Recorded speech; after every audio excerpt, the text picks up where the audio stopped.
They called him a music mogul, a visionary, a kingmaker.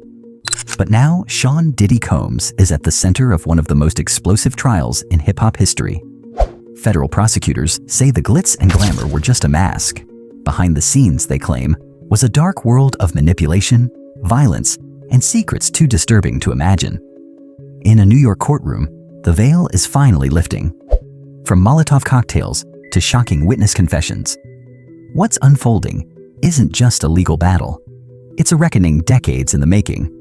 And the most shocking revelations? They've only just begun. Diddy's empire on the edge. For decades, Sean "Diddy" Combs was untouchable. He built a billion-dollar brand off charisma, influence, and hustle. From launching Bad Boy Records to shaping the careers of legends like Biggie Smalls and Mary J. Blige, Diddy wasn't just a part of hip-hop, he was hip-hop. He had fashion deals, reality shows, C-Rock vodka endorsements, and a reputation for throwing the wildest parties in the industry. But now, the empire he built is crumbling in real time. Prosecutors say behind the flashy lifestyle was a calculated network of abuse and control. He's facing federal charges for racketeering conspiracy, sex trafficking, and transporting individuals across state lines for illicit purposes. If convicted, he could spend the rest of his life in prison. And while he's pleaded not guilty, the stories coming out in court are painting a very different picture. One that suggests the mogul's empire may have been built on fear, silence, and manipulation. The mistrial attempt. Just days into testimony, the courtroom was already tense, but on Wednesday morning, it nearly boiled over. Diddy's defense team suddenly stood up and demanded a mistrial. Their claim? That prosecutors had stepped out of bounds by implying Combs destroyed evidence tied to a shocking arson case involving rapper Kid Cudi. According to the defense, even hinting at that connection was misconduct. The judge wasn't having it. Almost immediately, Judge Arun Subramanian shut down the request, calling it baseless. There was absolutely no testimony from the witness that was prejudicial in any way, shape, or form, he said firmly. And just like that, the trial marched on. But that brief exchange revealed something deeper. The defense is clearly on edge, and the prosecution seems confident they're sitting on evidence that will only get more damning. And as the next witness took the stand, things started to unravel fast. The night Kid Cudi's life changed. It was just another December morning in 2011, until Kid Cudi called the police in fear. What happened next would become a central thread in the case against Diddy. LAPD officer Christopher Ignacio took the stand this week and told the court exactly what he saw. A call came in around 8:20 a.m. about a possible break-in at Cudi's Los Angeles home. When he and his partner pulled up to the house, they saw a black Cadillac Escalade speeding away. That might not sound unusual until Ignacio ran the plates. The SUV was registered to Bad Boy Productions, one of Diddy's companies. The front door was unlocked, nothing was taken, but Cudi, who arrived later, told police someone had entered the home. He filed a trespassing report, and Ignacio confirmed under cross-examination that it wasn't technically a burglary. Still, the unspoken question lingered in the courtroom. Was this just a warning? Cudi had been romantically involved with Cassie Ventura, Diddy's on-again, off-again partner. And according to multiple witnesses, that made him a target. But the break-in was just the beginning. What happened weeks later would take things from creepy to criminal, Molotovs, and mayhem. A few weeks after the break-in, Kid Cudi's Porsche went up in flames. The details are chilling. Arson investigator Lance Jimenez testified that he arrived at Cudi's home in January 2012 to find the luxury car severely burned. The convertible's canvas roof had been slashed, and the interior was scorched. But what caught Jimenez's attention wasn't just the damage, it was the method. Inside the car, he discovered a glass bottle and a designer handkerchief, both burned. The fire had been set using a Molotov cocktail. According to Jimenez, the crime was targeted. Someone wanted to send a message, but didn't want to be caught. Cootie, who had already suspected Combs of the break-in, now believed this firebombing wasn't just coincidence. And while no one has been charged for the arson specifically, prosecutors are using it to support their broader racketeering case. Because in a criminal enterprise, intimidation isn't just a tactic, it's the playbook. But the firebomb wasn't the most disturbing accusation. The next witness would take the stand and open a door into something even darker and deeply personal: the stylist who knew too much. When Deontay Nash walked into the courtroom, few expected the kind of testimony he was about to give. A celebrity stylist who worked closely with Diddy and Cassie Ventura from 2008 to 2018. Nash wasn't just another former employee. He was a trusted insider. And what he revealed stunned the room. According to Nash, the glamour that surrounded Diddy was just a facade. Behind closed doors, he says he saw Combs brutally assault Ventura more than once. In one shocking incident, Nash described a moment where Diddy attacked Cassie so violently that she was left bleeding from the head. Nash, along with a former assistant named Mia, tried to stop the assault, only to be physically thrown aside. But the violence wasn't the only form of control. Nash testified that Combs threatened Cassie's music career constantly, using it as leverage. If she didn't behave the way he wanted, he told her songs would never be released. He even threatened to leak explicit videos, not just online, but to her own parents. Even more disturbing, Nash said Cassie confided in him about being coerced into the so-called freak-offs, drug-fueled group sex encounters arranged by Combs. She didn't want to participate, he said, but she felt trapped.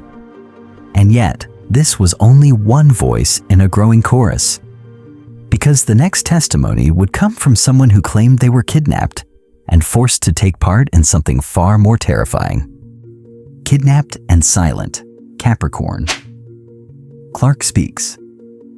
Capricorn Clark had stayed silent for years, but when she took the stand earlier this week, the courtroom leaned in, because what she claimed went beyond anything anyone had heard so far. Back in 2011, Clark was working closely with Diddy. She was one of his trusted employees, part of his inner circle. But according to her testimony, that trust came with a terrifying price. She told jurors that one morning, Combs kidnapped her, forced her into a car, and drove to Kid Cudi's house with a gun in hand. She says Diddy was furious, ranting that he was going to kill Cudi over his relationship with Cassie. Clark didn't go inside the house, but what she witnessed from the car was enough to leave her shaken. She testified that Diddy entered the home with one of his security guards, weapon in tow, and came back out like nothing had happened. And that wasn't the end of it. Over the years, Clark says Diddy subjected her to lie detector tests, pushed her during a 2006 incident in Miami, and repeatedly threatened her life. She lived in fear, working for someone she believed had no limits. Her story adds another disturbing layer to the case. It wasn't just about control over romantic partners. It was about domination of everyone in his orbit. But even with these chilling testimonies, the prosecution wasn't done, because what followed next was a parade of witnesses from nearly every corner of Diddy's world. And their stories all began to align. A web of witnesses. As the trial entered its third week, the courtroom became a revolving door of people who had once lived in Diddy's shadow. Over 15 witnesses have now taken the stand, and together, their testimonies paint a pattern that prosecutors say is impossible to ignore. There was Ventura's former best friend and her own mother, both confirming Cassie's drastic personality changes and emotional breakdowns during her years with Combs. Then came Dawn Richard, once a member of Diddy's girl group, Danity Kane, who spoke carefully about the manipulation she witnessed behind the scenes. A hotel security guard recalled one disturbing night in Beverly Hills, describing screaming and broken furniture in a luxury suite registered to Combs. Even more damning was the testimony from a Homeland Security special agent and a computer forensics expert who detailed how data retrieved from deleted phones and encrypted servers allegedly connected Diddy to explicit videos, financial transfers to sex workers, and communications arranging so-called freak-offs. From exotic dancers to makeup artists to law enforcement officials, everyone had a story, and most of them pointed in the same direction. The stories varied in detail, but overlapped in tone: fear, intimidation, coercion. One witness even claimed Diddy had them sign NDAs under threat, documents they didn't fully understand, just to stay employed. It's not just about what Diddy is accused of doing. It's about how far-reaching his alleged control really was, and how many people felt powerless to speak until now. But the defense wasn't going to let this go unchallenged. Their strategy? Turn the tables on the accusers and question everything. The defense fights back.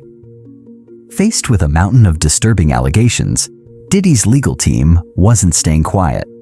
They struck back hard, challenging the credibility of the witnesses, questioning their motives, and accusing the prosecution of painting a sensationalized picture that blurred fact with fiction.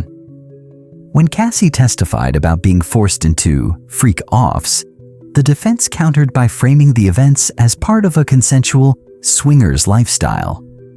They argued that the relationships were complicated, but not criminal.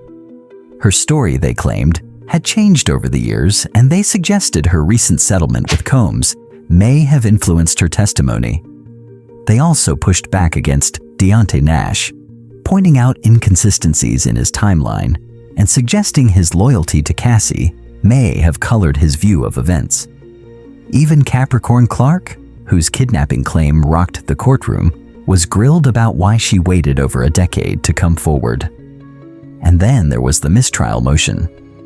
After a line of questioning about the firebombing incident involving Kid Cudi, Diddy's attorneys accused the prosecution of misconduct, saying they were deliberately implying Combs destroyed evidence without any proof. They requested a mistrial on the spot. But Judge Aaron Subramanian shut it down immediately, calling the witness testimony non-prejudicial and moving the trial forward without pause. Still, the defense made one thing clear: they weren't backing down. Their job wasn't just to defend Diddy, it was to dismantle every narrative the prosecution was building, piece by piece. But what neither side could control was how the public was reacting. Because outside the courtroom, something even bigger was starting to shift: public pressure and the fall of an icon. While the courtroom battles raged on, a different kind of reckoning was unfolding outside, one that no legal team could control. Public opinion was shifting fast, and the fallout was hitting harder than anyone expected. Brands that once proudly partnered with Diddy quietly began pulling away. Business deals were paused. Music industry figures who had once called him a mentor now fell silent, or worse, started speaking out. Social media lit up with old clips, resurfaced interviews, and behind-the-scenes footage that fans were now re-watching with new eyes. The hashtag #surviving Diddy began trending. What once looked like tabloid fodder was now being treated as something far more serious: a possible unraveling of one of hip-hop's most powerful figures. For many fans, it felt like watching an empire collapse in real time. The courtroom testimony was disturbing, but it was the broader cultural response that truly signaled a turning point. This wasn't just about Diddy anymore. It was about the system that allowed powerful men to move unchecked for years. The silence, the NDAs, the fear, it was all being exposed. And though the trial still had weeks to go, one thing was becoming clear. No matter what verdict the jury eventually delivered, Diddy's legacy would never be the same.